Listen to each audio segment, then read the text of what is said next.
report on classification in natural history.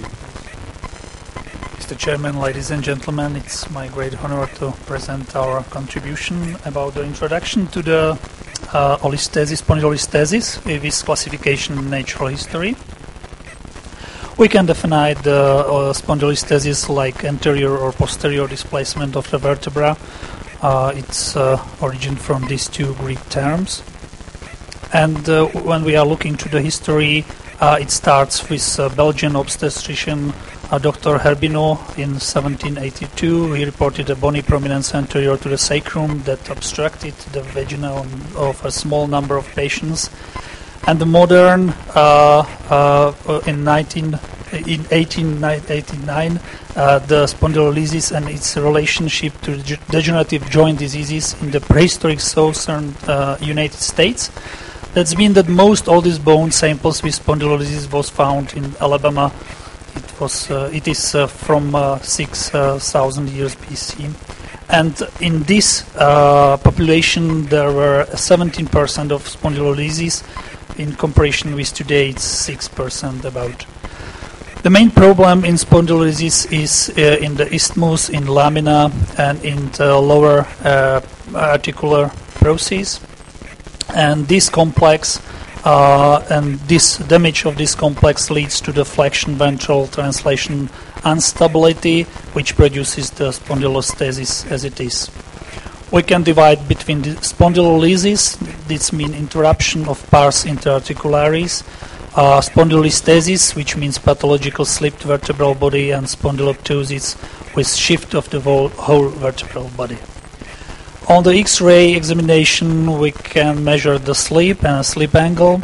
Slip can be classified according to Meyerding into the 5 degrees from 0 to spondyloptosis, and it's a very useful classification for many years before. And nowadays the history started with Neugebauer in 1888. Neugebauer divided spondylolisthesis into the congenital defect of isthmus, fracture of facet, and fracture in pars interarticularis. And the modern, historic modern classification starts with Newman in 1955 and 63, and he divides spondylolisthesis in 5 types. The most modern in this time classification is starting with Wiltse, Newman, and MacNab from 1976. They divided spondylolisthesis into the 6 main types from dysplastic, type 1, type 2 isthmic, type 3 degenerative, type 4 traumatic, type 5 pathological, and type 6 iatrogenic spondylolisthesis. Type 1 dysplastic occurs mostly at the level L5S1 and mostly is associated with congenital dysplasia of upper sacrum. And type 2 isthmic can be divided into the 3 types: type A lytic type, type B elongated type, and type C acute or trauma type. The next step in classification of spondylolisthesis was done by Marchetti and Bartolozzi in 1997. They divided spondylolisthesis in 2 types into the developmental, which means the high dysplastic or low dysplastic, and acquired, which means traumatic, post-surgery, pathological, and degenerative. This classification can be divided in these 2 main types, high and low dysplastic in development type, and it can be also with lysis or with elongation. The second type acquired can be done by traumatic, means the acute or stress fracture, by post-surgery, can be done by direct or indirect surgery, by pathological way, means the local pathology or systemic pathology, and finally with degenerative, it can be primary or secondary. From 2006, we have new classification done by Mac-Thiong and Labelle. They divided, or they measured three main parameters, means sleep grade, degree of dysplasia, and sagittal sacropelvic balance. Sagittal sacropelvic balance is the new for these classifications. That means sleep grade, we can divide it into the low or high grade. Degree of dysplasia means the low or high dysplastic spondylolisthesis. This is the table of 8 main types of this Mac-Thiong Labelle classification, and their groups and subgroups are organized in an ascending order of severity, and it can be like guide for evaluation and treatment of the mostly lumbosacral spondylolisthesis. You can see on the table that the most low type starts with low grade, low pelvic incidence, and the most important grades is with high grade and with high pelvic incidence. Spinal deformity study group from 2008 by the same authors divided in this the spondylolisthesis in this table. That means again 5 main types from low grade and normal pelvic incidence with normal spinal pelvic balance to the most important grade type 5 ambulance and ambulance spinal pelvic balance. And the last step to the classification of spondylolisthesis is from this year. They measured the same group, spinal deformity study group, measured 3 main parameters and 6 main types they established. Means from one type of type 1, a low-grade spondylolisthesis with low pelvic incidence, normal pelvic incidence, or high pelvic incidence. And the second one, the important type, is high-grade spondylolisthesis with balanced sacropelvis, retroverted sacropelvis with balanced spine, and type 6, retroverted sacropelvis and unbalanced spine. In conclusion, we have to mind that we have to in our mind the simplification. That means we have to speak and think about dysplastic type, which means that this is form burst effect. About the isthmic type, which means the stress fracture in the connective zone between vertebra. The third type, the most important type, also is degenerative, which means the arthritis in the facet joints, traumatic fracture due to the trauma, and secondary disease that changes the mechanical strength of the bone. And very shortly about natural history of spondylolisthesis.